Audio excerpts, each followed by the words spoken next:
Yo, what's up mga uday? Nadi ngayon kita yan na ha. May pakadiha lagundi unhanan sa kuro kay makatungayan kita ha patag para na summer kay may dakita tutuyuon nga to. Alright. Adi kita naguhulat lang kita aton usa nga mga kaupod nga to, ano usa nga piyos. Maray pa.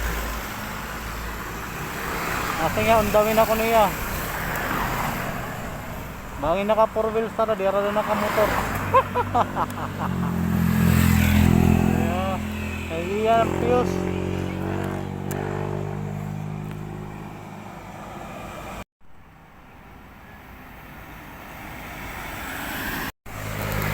Yun, what's up mga guys? Adi na natin ginulat nga utin.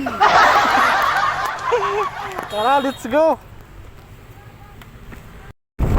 Yo, what's up mga uti? Nakita ka mo ang langit na maitom? Gingkukulba na ako iton.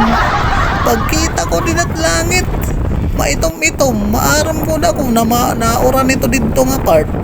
Kaya nagdesisyon ni Utin kung magpapaspas padalagan or diri. Kay maupay man ang panahon, kaya naghinahinay kita ang padalagan. Pag abot namon nga may buray nakikita namon an kay tuman langit. Sos pagkada namon hapikit, di da kami naurananin ka kukusog ura-ura. Waray na kami makasiro ngan timos ko na lana akong cellphone. Kay waray nak may himo kay hulus-hulusan na ako guys.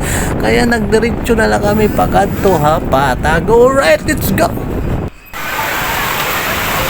Yun mga piyos, maray kita makapag video kay adoy uranan man kita hit kalsada. Ano yun? Ginuranan ka ang kalsada. Uranan ka buloroton.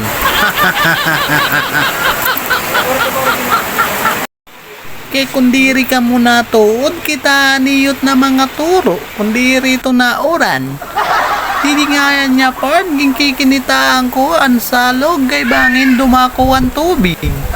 Kita ala niyo kang kaupayhan mga dahon tungudhan oran. Diyos niyo, may in love ka talaga. Ayawit, habang gingkikinitaan ko ang salog kay maaram ako ito di dapag na oran nga ni nahitaas latigda ang tubig. Kaya for to this video, hanggang dito na lang tayo. Bye-bye!